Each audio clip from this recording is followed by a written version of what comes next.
The locations we've used in our trailer support the conventions of real-life coming-of-age film. We've used settings such as the protagonist's bedroom, a school setting, suburban areas and various shots around town. These are the sorts of settings usually seen in a coming-of-age film, especially having a suburban area as the establishing shot. Our narrative is another aspect that uses the forms and conventions of real media text. We feature a group of teenage friends, much like the post being a wallflower, in which there is tension amongst the group, but ultimately it is resolved. This is a common feature of coming-of-age films, and we present this in our trailer. Archie experiences an identity crisis, and this is shown through his continuous cycle of trying new things.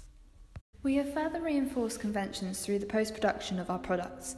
We chose the colours of pale pink and orange as our palette. These colours are shown through both our main title scene and the lighting in our shots, especially the beach scenes. These colours give a warm, light-hearted quality, and this carries through to our website and poster, enhancing our brand cohesion.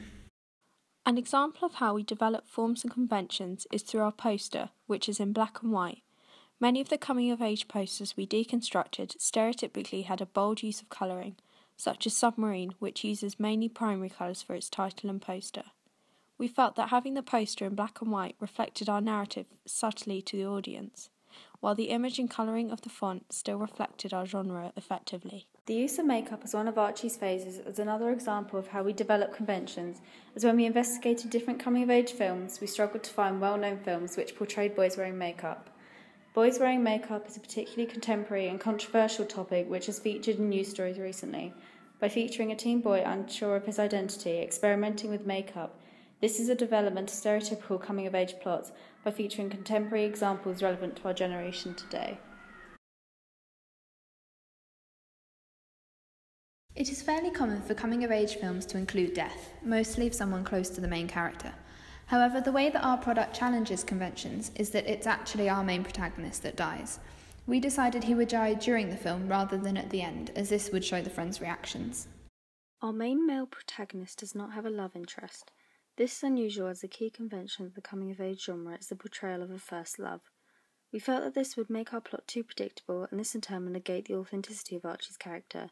Instead, we decided to include it as a subplot to acknowledge the role it plays in coming-of-age films and keep the focus entirely on our main character as an individual. Another way we challenge forms and conventions is we don't feature stereotypical characters commonly seen in coming-of-age films.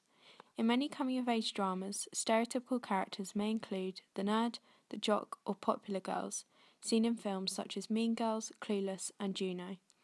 In our trailer, we subvert this convention as none of the characters or the main protagonists conform to any of these stereotypes, which we felt would make the characters and the plot more accessible for the audience. Typically, a coming-of-age drama focuses on the maturity of a protagonist. However, our main character is never able to learn a life lesson or overcome a significant difficulty because he dies, which subverts the typical narrative structure. In the feedback we received from a sample audience of our demographic, this plot twist was well received and created an incentive for the audience to find out the effect of Archie's death on the other characters. It also adds emotive drama to balance the subtle humour.